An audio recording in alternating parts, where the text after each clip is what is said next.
คือมีผู้ใดอยู่นั่งอยู่เนี่ยส่วนห้องนอนน้องคือน้องห้องนอนเก่าน้องคือเด้บ่มีบ่เห็นเด้อไปอันนี้ใจเอ้ยขอบใจน่ะเป็นขอบใจเดี๋ยวนะพอน้องคือว่าสาวใบพี่แม่นบ่บ่แม่นจักปีอีกก็มาจะสวยอีกบ่ได้เฮ็ดซื้อประเทศซื้อน้องคือไปยังมาเมื่อกี้ไปถ่ายรูปแม่นถ่ายรูปยอกระตือไฟหม้อเริ่มได้น้ำเบาแท้แหละน้องคือฮักพอบ่ครับปกติเขาเฮ็ดจักมือหน่อยบนกินเจียงของคนมงนะบ่ฮู้แต่ว่าอยู่บ้านน้องซ้ำมือสิอยู่บ้านน้องคือ3มื้อเด้อไอ้นึกทันได้กินตอนอยู่บ่น้องคือเว้าอีหยังน่ะบ่ภาษามงอยู่ผู้เดียวเด้แซ่บบ่น้องคือล่อไปแซ่บบ่แซ่บเบิ่งนี่ดูแซ่บบ่แซ่บ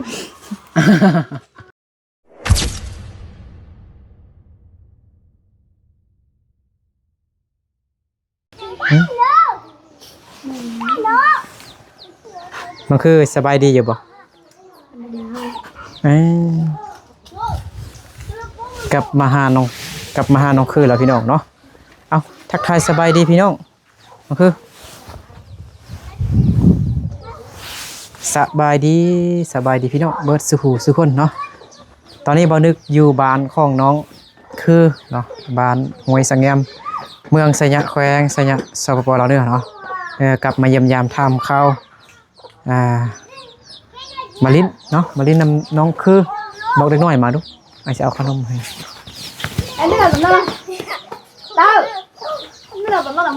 ขนมให้เด็กน้อยก่อนมานี่ก่อนย่างมาเลยอ้อย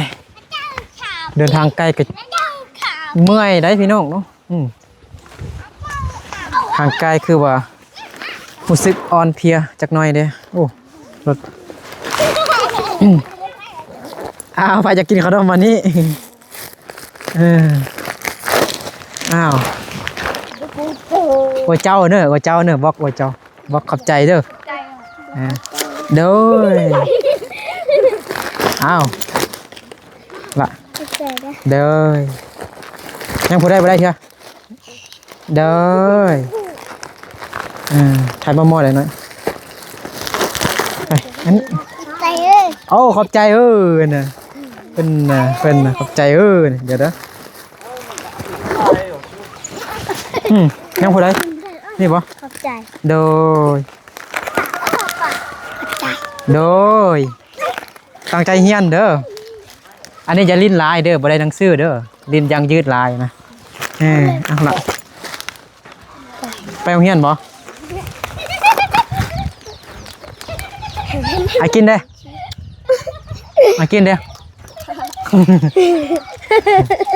ขอบใจบ่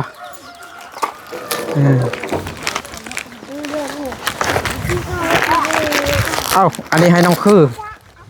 ใจดูเพิ่มได้หลายกว่าหมู่เนาะนี่กินได้บ่ได้โอ้ยดีใจเนาะโอ้ยบ่ต้องทายหมอก็ได้บ่นุ่งทรงเฮียนหนังสือตั้งใจเฮียนเด้อบ่เข้าใจภาษาลาวบ่น้องคือผู้ใดอยู่เฮือนเก่าน้องนะ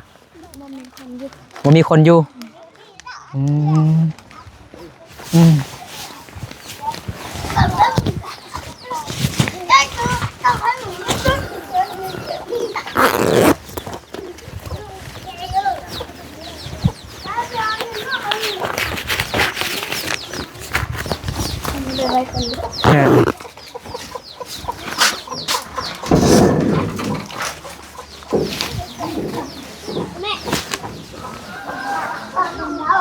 เบิกประตูน้องคือไงฮะ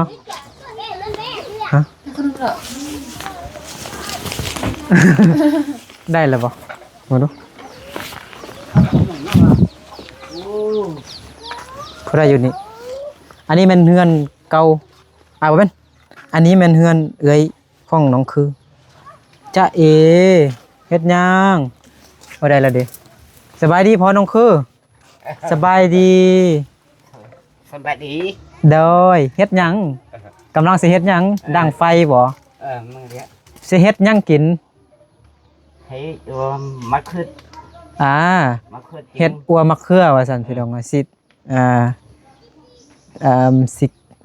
อิหยังสิต้มมะเขือบ่หรือว่าสิจี้สิเผามะเขือบ่ฮู้เนาะต้มมะเขือบ่เอ้าบ่มีหยังกินบ่เอ้าบ่ลุกซ้ำดับแล้วเด้บ่ลุกอยู่ แม่เด้แม่คือยอกกระตือ นี่คือหมูเต้ หมดเตะหมดเตะเอ้าคือแบบปักภาษามงผู้เดียวเลยนั่นคือตัวตากแดดอยู่สินะเอ้าเงินผู้ใหญ่เพิ่นฝากมาให้เอาหน่อยเอาเงินผู้ใหญ่เพิ่นฝากมาให้มื้อนั้นเขาก็ฝากไข่ให้กิน เข้าใจเด้อย อมให้น้องคือเอาให้หลายก็จะน้องคือไปลิ้นเอาเงินไปซื้อเบียร์กินบ่แม่น บ่ซื้อ มาซื้อผู้ใหญ่เพิ่นก็ว่าสิแปลงห้องน้ำให้น้องบ่อนุญาตพี่น้องผู้ใหญ่เพิ่นก็ให้ทำเบิ่งห้องน้ำน้องคือว่าสิเปเพหมดแล้วว่าซั่นเนาะเพิ่นว่าสิแปลงห้องน้ำให้น้องคือเต็มเนาะน้องคือบ่ไปให้ บ่ได้ไป บ่ได้ไป ได้ คือบ่ไปสิบ่ได้ไปแม่เคยให้เคยไปนะ แม่ อ๋อไปน้องสิเฮ็ดหยังคือว่าแต่งตัวงามแท้มื้อนี้ บ่เห็นหยัง สิไปหาผู้บ่าวติ บ่มี บ่มี อยู่ อยู่ซื่อบ่อยู่ซื่อแหล้วขอบใจผู้ใหญ่เพิ่นล่ะบ่ขอบใจผู้ใหญ่เพิ่นเด้อ เข้าใจ ขอบใจผู้ใหญ่เด้อ เข้าใจผู้ใหญ่เด้อ อวยพรเป็นบ่บ่เป็นดอกเพิ่นสอนมาตั้งแต่ปีกายน้องคือบ่จื้อดอกขอบใจผู้ใหญ่เพิ่นหลายๆเด้อขอให้เพิ่นจงอยู่ดีมีแรงสุขภาพแข็งแรงความเจ็บอย่าได้ความไข้อย่าให้มีให้ร่ำให้รวยอายุมันคนยืนสิได้ไข้มานสาธุ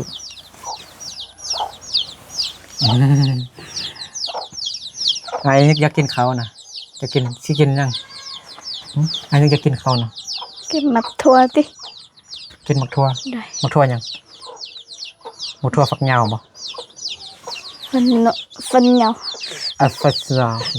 เว้าปันคนต่างประเทศเนาะบรรยากาศเนาะอยู่บ้านของน้องคือทางล่างนี่เย็นดีเด้มื้อนี้ก็อากาศร้อนแต่เช้าพี่น้องแดดออกแต่เช้านั่นคือกำลังสิไปเที่ยวแล้วนี่แต่งตัวงามๆว่าเป็นไง บ่ไปแท้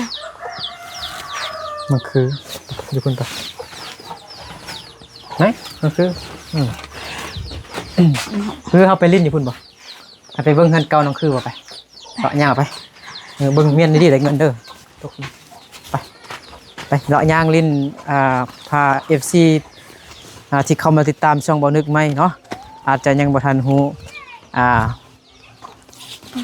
ประวัติของน้องคือตอนนั้นไอ้นึกมาแล้วไอ้นึกทายน้องคืออยู่นี่เนาะเห็นบ่ แม่น เฮือนน้องคือยังมุงหญ้าฟ้าไม้ฟากเนาะน้อยๆน้องคือก็น้อยๆเนาะปีกายได้1 ปีแล้ว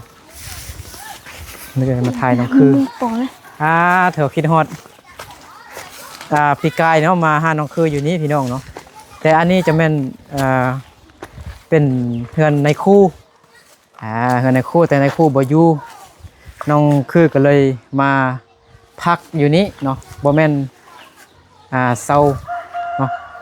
น้องคือครอบครัวน้องคืออยู่นี่ได้เสียเงินบ่ บ่เสีย บ่เสียเขาให้อยู่ละ แม่น มาเก็บมะเพ็ดนี้มะเพ็ดนี่เกิดน้องคือปลูกอันนี้อันกินแล้วหวานแก่นมันตกลงนี่ก็เลยมันออกมานี่เนาะเพ็ดงามอันยังอยากอยู่นี่เขาให้อันยังอยู่ป่ะเนาะ อยู่ได้ อยู่ได้ ไอ้นึกอยู่นำน้องคือเนาะน้องคืออยู่นำไอ้นึกบ่ อยู่ คือ อยู่นำไอ้นึกบ่อยู่2 คน บ่อยู่ เบิ่งมาเบิ่งตัวหนังสือนี่น้องคือเขียนไว้นี้ดูนายบ้านอย่างนี้ นำ ในบ้านห้วย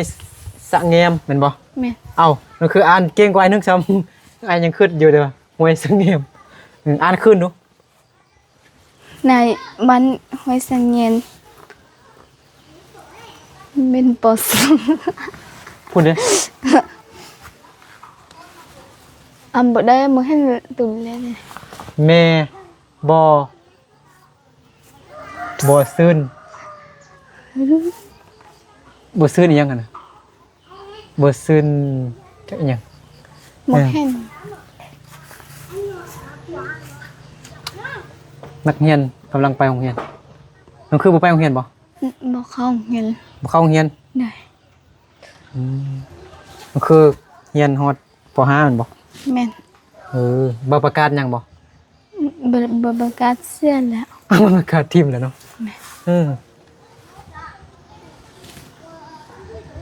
คือมีผู้ใดอยู่นั่งอยู่นี่เนี่ย บ่มีดิ มีเบิ่ง เบิ่ง มีคนนั่งอยู่อันห้องนอนน้องคือน้องห้องนอนเก่าน้องคือเด้ บ่มี บ่เห็นเด้อก็นั่นเด้นั่งอยู่หั่นเด้นี่เฮ็ดจังซี่อยู่ บ่มี อ้าวอันนี้คือเห็นซั่นนะ บ่เห็น บ่เห็นอันนึงเห็นก่อโดยนี่เฮ็ดจังซี่อยู่ มันคือบ่เห็น ฮะ บ่เห็นมันคือบ่เห็น มันคือบ่เห็นเด้อ เลย อ้าวอันนี้คือเห็นซั่นน่ะเบิ่งอันนี้ตาฟาดติบ่ บ่เห็น มันคือตัวติ แท้บ่ บ่ เห็ เห็ น นเด้อเบิ่งอีกอยู่อันนี้คือเห็นซั่นน่ะ บ่มีหยัง บ่มีหยังถ้าน้องคือยังพักอาศัยอยู่นี่ก็น้องคือน่าจะได้ทางงานนี่แล้วเนาะแต่น้องคือมีเงินก่อเงินใหญ่แล้วเนาะมีพี่น้องทางอเมริกาฝากเงินมาให้แต่งเงินให้น้องคืออยู่งามๆแล้วบัดนี้น้องบ่ได้ไปเอานำอยู่ป่าหรือบ่ บ่ได้ไปเอาละ เอาอยู่ซะค่อยเป็นเลยงานกองไปพุ่นเอาอยู่นำกองนี่เห็นบ่ แม่น แต่ก่อนน้องคือเขาโรงเรียนอยู่นี่เห็นบ่ แม่น จบป .5 แล้วก็ออกกันบ่จบป .5 แล้วก็เฮ็ดให้นำพ่อแม่แม่นบ่ แม่ แต่บ่เป็นอันนี้มันพ่อเลี้ยงแม่เลี้ยงพี่น้องเนาะแม่แท้ๆของน้องคือแท้ได้เสียชีวิตแล้วพี่น้องเนาะตอนที่น้องคือหากก็เกิดแล้วก็แม่ก็เสียเนาะแม่นบ่ แม่น ใจตนเนาะพ่อนี่ก็พ่อเลี้ยงเนาะพ่อแท้น้องมันอยู่พุ่นบ่ แม่นอยู่บ่ อยู่นำอ้ายบ่ แม่น แต่กี้บ่นึกมานี่เนี่ยมันทายน้องคือพี่น้องเนาะนี่ตอนนี้บ่มีใครอยู่แล้วน้องคือมีเฮือนใหม่แล้วค่อยหัน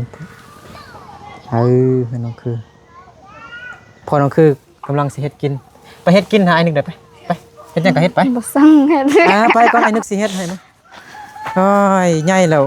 15 ปีแล้วบ่ฮู้เฮ็ดนะน้องคือ15 ปีแล้วบ่ฮู้เฮ็ดกินบ่ได้เด้อันนี้ใส่น้ำไผหน่อยใส่น้ำเข้าเนาะ ใส่น้ำในคุกเด้ ฮะ ใส่น้ำในคู ใส่น้ำน้องคือวะ ใส่น้ำในคู ในครู อีกเอาจิโน่นะ ให้คืออัวคือจิเป้าอัวจิเต้าโน่ Đây, đây, đây. tiền chúng họ lử. น้องคือมานี่ก่อน Là tiền chúng họ lử hết rồi đấy. bỏ bắt tay nào. ให้คืออัวโน่ Kìa. ให้คืออัวโน่ Anh đừng có chúng nhiều. Khử oa bên bỏ. Sẵn rồi, đi tao thấy nó lùi nhỏ. คือเฮ็ดกินเป็นบ่ Bên nó mà theo. เฮ็ดเป็นบ่ Mới sẵn. เป็นเป็นให้คือเฮ็ดคือมาเฮ็ดกินนะ Em mới lăn cho sử dụng này Kho. chồng một đầu. พอ พ่อจักปีแล้วพ่อน้องคือจักปีแล้ว เดี๋ยวบอกให้เดี๋ยวต้องขวาน 哪个我轮流，个我轮就变 soไป 个宝 so ไปปีดี 留我爹嘛， เดี๋ยวบ้านน้องเขาบอกโอ้เดี๋ยวน้อง น้อง ก็ คือ ชิล พ่อน้องคือบ่ค่อยฮู้ หันเดี๋ยวน้องไปอ่ะ พ่อน้องคือ20ปลายปีแล้ว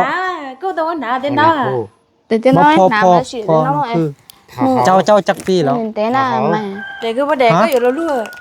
พอเขาอันนี้ 个我得我得我都我 อ่ะ 拿， ลุงจักปีแล้ว 哦，你 เจ้าจักปีแล้ว 拿剪刀， เจ้าจักปีแล้ว 个我搞定， ชื่ออายุอยู่บ่ หัวกวายอ่ะ เมื่อกี้ฮะ อันน้องมา มึงเชื่อมั้ยเขาบอกว่าน่ะหัวช้างน้อง ฮะ 拿的嘛我 จักปีแล้ว เลยเดี๋ยวน้อยอ่ะ พอเมื่อกี้พ่อน้อง ชิลเลยปู่โตหน่อไหมนั่นครับ ไม่รู้ทีเดียว เจ้าชงเจ้าชง 20ปลายปี เนี่ยมาชิลดูชิมมา เศร้าเท่าใด 个个我买那个了， 20ปี20ปลายปีเศร้าเท่าใด แม่เนาะเลยน้อยชูชู สมัยอายุบ่นึก แต่เอา คนไรอ่ะ พ่อน้องคือบ่พ่อน้องคือบ่เจออายุเนาะ เป็นมือจืออายุฮะ บ่มีปุ่มสัมมโนว่าบ่ พูดถึงอีบ้าจวง อันนี้ เอามันเป็น เอามาเป็นหยังเดี๋ยวถามน้องคือก็ได้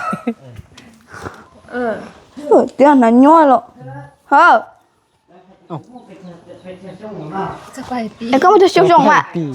พ่อน้องคือ20ปลาย เอ้ยก็มันจะชงมา 20กว่าปี คนละ คือเดี๋ยวให้เบิ่งเอิ้นน้องคือมาก่อนพี่น้องให้น้องคือเฮ็ดกิน อะไร 我那么 คันเบานึกบ่บังคับให้น้องคือเฮ็ดกินน้องคือบ่เฮ็ดกินนะให้แต่พ่อเฮ็ดหั่นนะพี่น้องพ่อน้องคือจักปีแล้ว สี่70ไปดิ น้องคือก็บ่ฮู้อันอายุพ่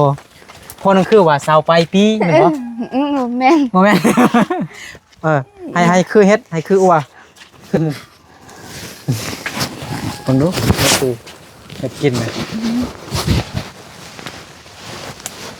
เต่าคือพอน้องคือว่า20ปลายปีแม่นบ่ บ่แม่น บ่แม่นจักปี อี ซั่ ก น ก็มันจะชงอ่ะอี เฉาใจโดมัวว่าว่าเจ้า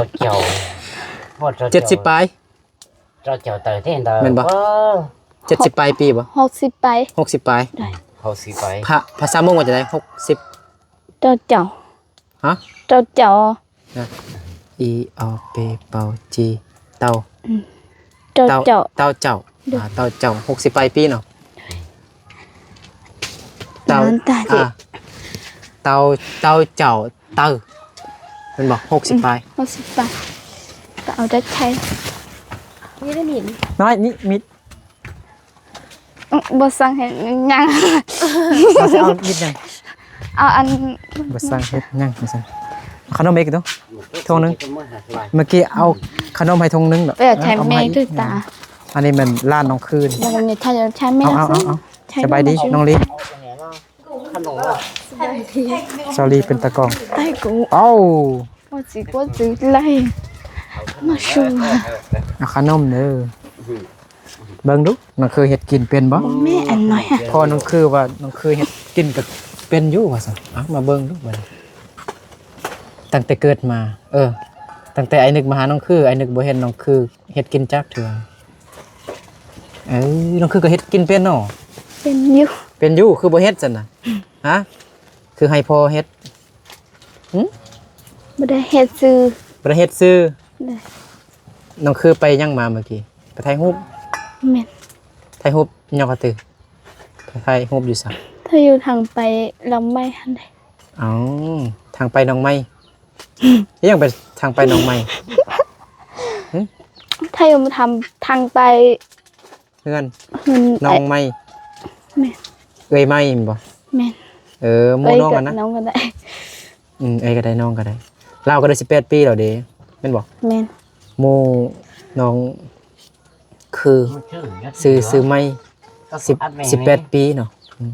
อยู่บ้านห้วยสะแง้มนี่ซื้อไม้นี่หลายคนเนาะ แม่น อืม เหนื่อยแล้วเรา แม่แม่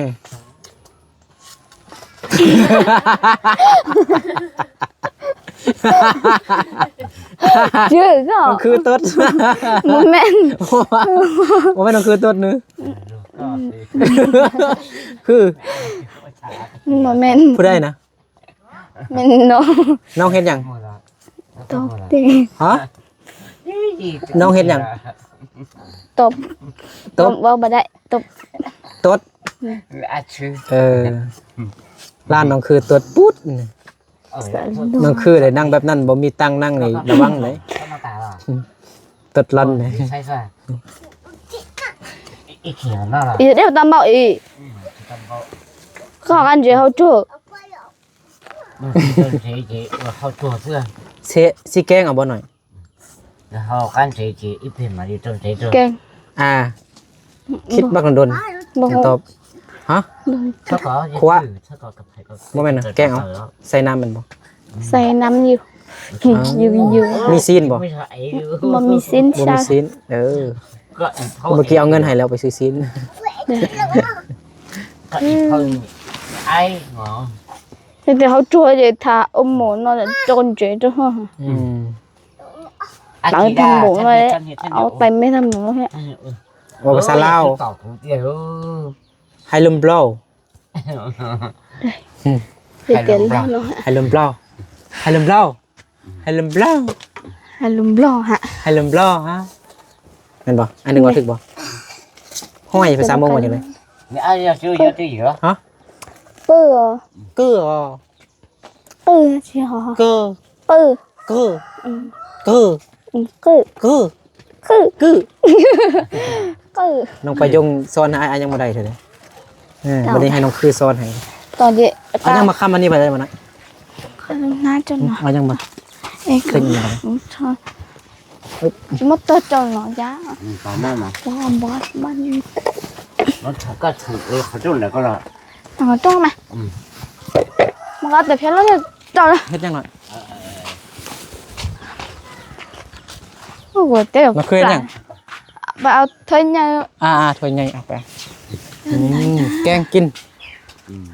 แกงเนาะพอ té mà chụp lại แกงเนาะนี่เด้ถ้วยใหญ่มาใส่ เห็นหรอ นี่ได้อ่างใหญ่นะเอามาใส่ด้านล่าง để nó thịt cơ บ่มีซีน này ใส่ giờ có chuyện nào tông tơ บ่มี tông có đâu vậy chỉ sáng ăn to rồi อันนี้มันพอเลี้ยงของน้องคือเนาะพอแท้ๆของน้องคืออยู่ nem dự cái này mình tao nhất thể nó luôn hoặc chỉ dự cái hiểu chúng mình nhất thể อยู่ใส่พอแท้ cho mà chị hái cho mà chúng mua ủa cho này อ๋อ mà của em là tôi lừa là ăn nhẹ ngay sáng này thì giống แม่ nổi แท้ๆของน้องคือ bây giờ sao thể à bạch nói mà ตาย đi แล้ว thèm เสียชีวิตแล้วอ๋อแล้วลุงก็เอาน้องคือมาเลี้ยงแต่น้อยแม่นบ่โดยน้อง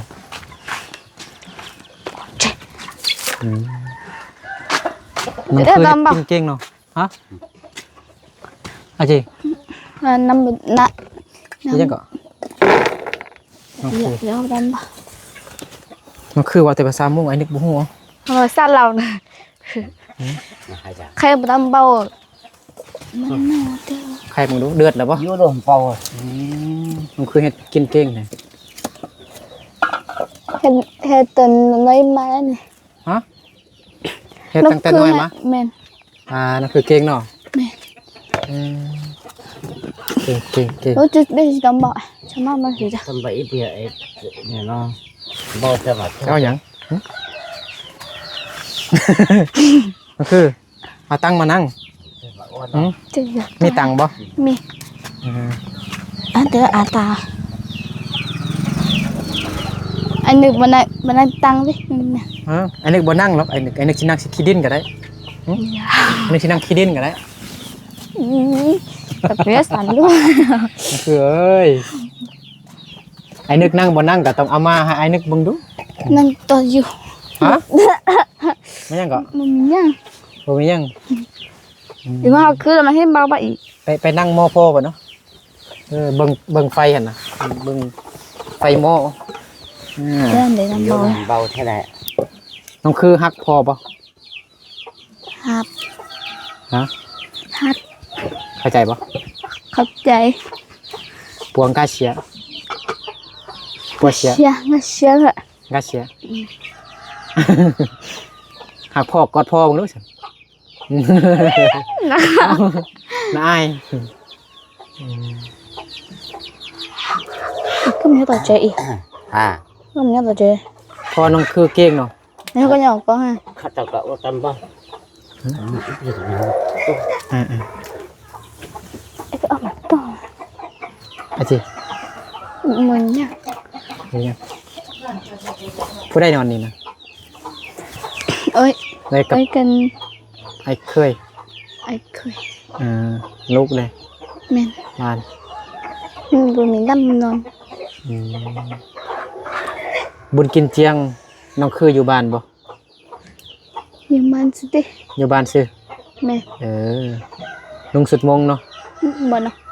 ฮะ บ่มีน้อง ฮะ บ่น้อง เป็นหยัง บ่น้อง บ่มีเนอะ เด้อ คันมีได้นุ่งบ่ น้องมีน้องเดียวบ่มีก็บ่น้องสิ มีก็นุ่งบ่มีก็บ่นุ่ง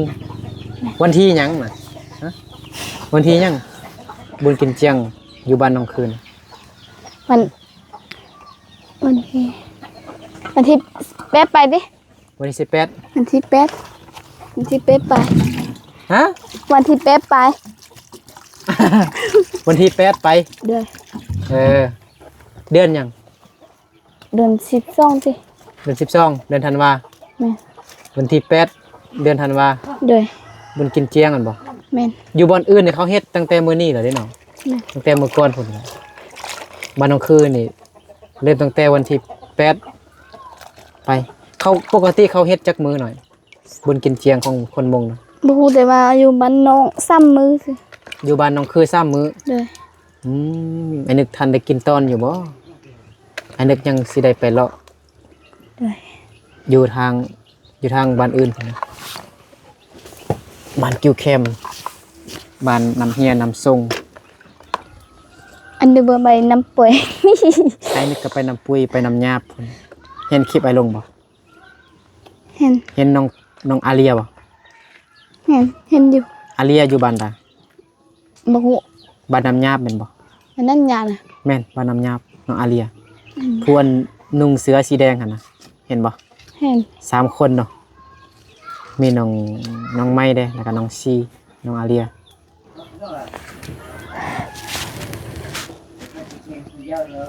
ความจริงอะน้องคือเฮ็ดกินเก่งเนาะ แม่นเฮ็ดเก่งเด้อบ่อยากเฮ็ดซื่อ เฮ็ดเก่งแต่บ่อยากเฮ็ดซื่อๆฮ่าๆใส่อีหยังเลยนะ ๆบ่มีหยังใส่เลย ได้พัวมันนี่ต้องเฮ็ดกินให้พัวโอ้เนาะต้องซ้อมไว้ต้องคือต้องซ้อมต้องเฮียนไว้เฮียนเฮ็ดกินซ้อมเฮ็ดกินได้พัวมันนี่ก็คือต้องเฮ็ดให้พัวกินเลย ท่านมาถึงกันแล้วบ่แจ้ง เว้าเรื่องสุดมงนี่คันมีก็นุ่งบ่มีก็บ่นุ่งเนาะ แม่น ผู้ใหญ่เพิ่นว่าสิซื้อให้ก่อนผู้ใหญ่ใจดีเพิ่นว่าสิซื้อให้ก่อน เด้อ เอาบ่ เอาเดี๋ยว จักเอาราคาจักแสนจักล้าน บ่ฮอดร้านติ บ่ฮอดล้านจักแสน เจ็บเส้นไปสิ 7 แสนปลายก็ 1,000 บาท 1,100 บาท เอา ซื้ออยู่ไสนะ ซื้ออยู่สัญญาติ อยู่ไสเนี่ย เด้อ น้องก็เห็นหานเขาขายสุดมงบ่ เห็น อยู่บ้านใดนะไอ้นึก อยู่ ไปมาตลอดไปสัญญาตลอดไอ้นึกคือบ่เห็น อยู่ทางเขาตลาดยังติ ทางเข้าตลาดใหญ่ เด้อ อยู่บ่อนอื่นบ่มีบ่ บ่ได้ไป บ่ได้ไปนะสุดมงนี่แพงที่สุดนี่ประมาณจักล้าน 1 ลำไปติ 1 ล้านปลาย เด้อ ล้านปลาย เด้อ อันนี้คือว่าเคยทำคือว่า2 ล้านก็มี3 ล้านก็มี เพลงก็มีแต่ว่าน้ำคือบ่ฮู้ น้องคือบ่ฮู้ เด้อ น้องคืออยากได้รุ่น7แสนนะ แม่ได้ว่าบ่ได้เด้อ ฮะ มันยัง ไปยังนะ มันยัง บ่ได้ไปยังนะฮะ แต่เอา เอาหยัง เอามาบ่ได้ มาบ่ได้มาไว้เด้อ ได้ อืมโอ้ไกลหลายแท้พอน้องคือ อะไร เจือ ขายบ่ หมดไข่ให้ บ่ขาย มันยังจะจ่ายแต่chỉ taoยังmuốn chiều nói gì tao nói ลูกคอเด้ trời tao sẽ được cái Kho chiều tôn. nó phải đó ได้บ่ là nó muốn nào mà để cho chuyện đấy nó muốn ไก่ไก่ nó muốn ไก่ này แม่ mà ảnh ไก่แม่น้องคือบ่ นั่นแหละ อ่า nên gì đúng rồi น้องคืออันนึกสิคอไก่ตัวหนึงสิน้องคือเอาให้บ่ hai เอาให้ đây เอาหมดได้บ่เอาหมดทั้งแม่เลยเนาะได้บ่ đây ได้ ยอกซื่อๆ đa sư ดาซื่อดาซื่อ sư ดาซื่อแปลว่ายอกพี่น้องยอกซื่อๆแค่ยอกเฉย đó mình bảo để nó có cái này ๆน้องคือเว้าอีหยังน่ะ bảo เว้าภาษามงอยู่ผู้เดียวเด้ FC บ่ฮู้นำเด้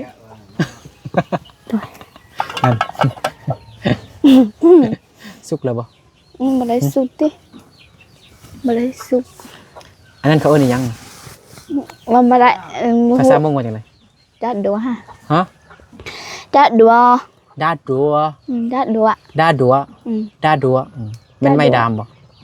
ไม้ดามคนนั่นนี่ mày đằng ไม้ดาม bỏ นุ่งคือนุ่งซินอันนี้งามเลยไปสัญญาณทำไมบ่ bỏ bài bỏ bài เอ้าไอ้นึกจ้างให้ไปได้ไปบ่1 ล้าน bỏ bài 2 ล้าน3 ล้าน bỏ bài 4 ล้านเอาเงินให้น้องไปเที่ยวซื่อๆนะ10 ล้านเอาป่ะหึน้องคือบ่อยากเที่ยวสัญญาให้นึกเอาเงินให้ sao nhà bây giờ phải theo ไปเที่ยวทางไหนสัน nhiều สิไปเที่ยวไสสัน phải theo cái nè เที่ยวไกลไปต่างประเทศสิไปเที่ยวต่างประเทศบ่ bộ tăng mà thế là หรือบ่ได้ theo เที่ยวได้ nó bằng sự ลงพระบางสิ ตั้งแต่เกิดมาน้องเคยไปเที่ยวลงพระบางหรือบ่ bộ khơi ba บ่เคยไปเถอะอยากไปเห็นบ่ mẹ อืมไปน้ำอ้ายก็ได้ ไปบ่ bộ bài ไปยังคือบ่ไป phải น้ำอ้ายนึก con สิ đeo sự ไปคนเดียวในจูนเลยไปน้ำอ้ายนึกเลยปลอดภัยดี đây มื้อหน้าอ้ายนึกถึกเลข800 ล้านอ้ายนึกสิซื้อรถใหญ่ต่างเอาน้องคือไปลินลงพระบางไปบ่ bàiคือว่าขึ้นเลยแล้วไป ฮะอีหยังนะ บ่เนี่ย ว่าขึ้นดูอ้ายนึกจักหุ่นน้องว่าหยังก็ น้อง ไป คือ แต่ ว่า ว่า ไปเลยว่า ไปแต่วันไหน อันนี้ขึ้นเลยแล้วก็ไป อันนึกเลยไปอันนึกบ่ถึกเลขบ่ได้ไปซ้ำเนาะ แม่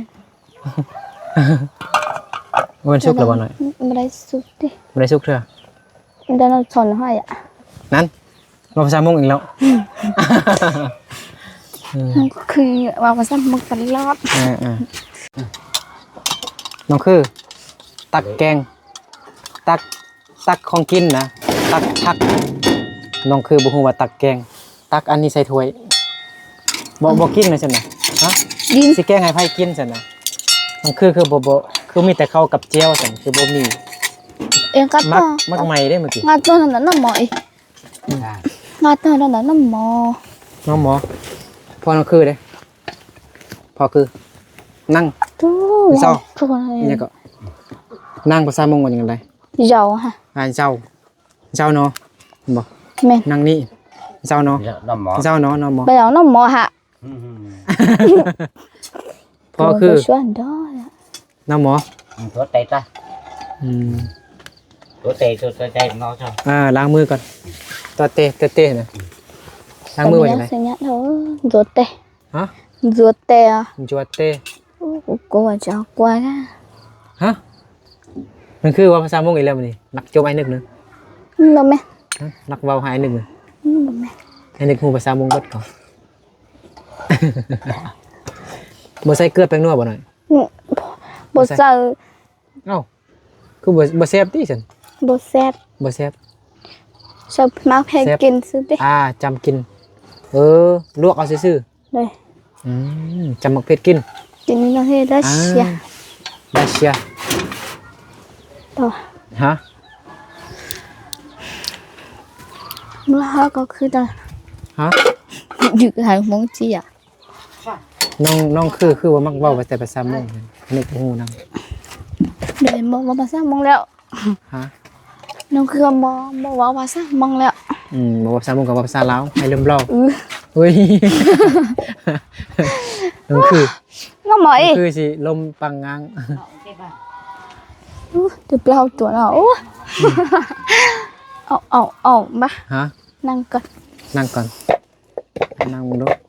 นั่งใส่ อย่ามันนั่งมา ลองกินมึงดูกินอะไร